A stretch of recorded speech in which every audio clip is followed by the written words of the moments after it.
তুমি কেমন জালিমি ছিলে আমার বাংলাদেশের বুকে, হাজার আশা নিয়ে আমি কেন মরেছি দুঃখে।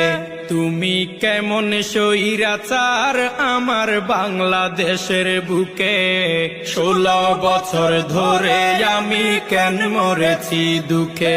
তুমি কেমন জালিম বলতে পারেন এই জালিম কি করেছে বলেন, আমি বলবো এই স্বৈরাচার কি করে নাই শুনেন।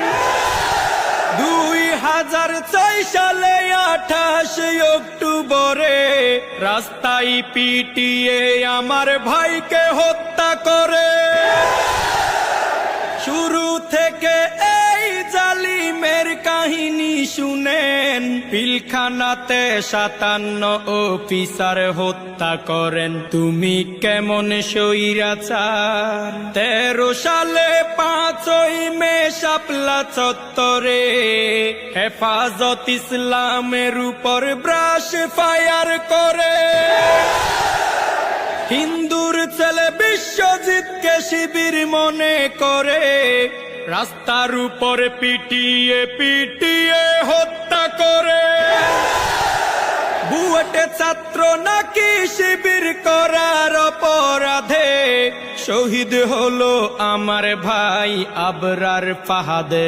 তুমি কেমন জালিম, তুমি কেমন জালিমি ছিলে আমার বাংলাদেশের বুকে, হাজার আশা নিয়ে আমি কেন মরেছি দুঃখে। তুমি কেমন জালিম সাজানো ষড়যন্ত্র মিথ্যা ট্রাইব্যুনালে আমার নেতাদেরকে কেন ফাঁসিতে ঝুলালে। বিনা দোষে গুম করে বছরকে বছর নিয়ে রাখা হতো জাহান্নাম আয়না ঘর।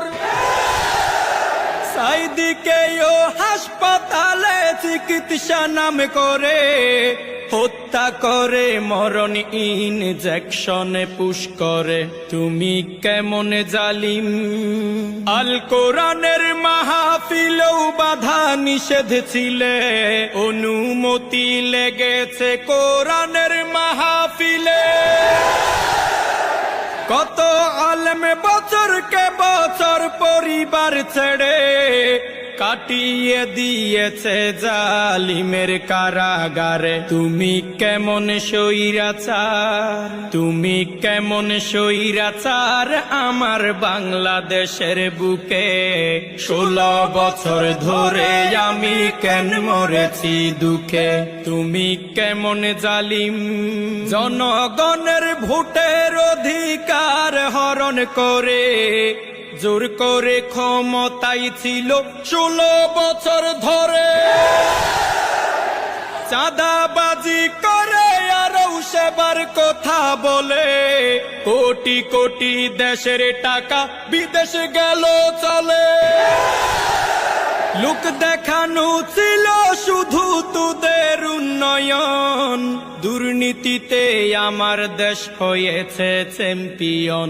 তুমি কেমন স্বৈরাচার 2024 সালে কোটায় আন্দোলনে জালিমের নির্দেশে গুলি করলো প্রশাসনে। সেই গুলিতে শহীদ হলো হাজারো ছাত্রগণ, অবশেষে ওই জালিমের হয়ে গেল পতন।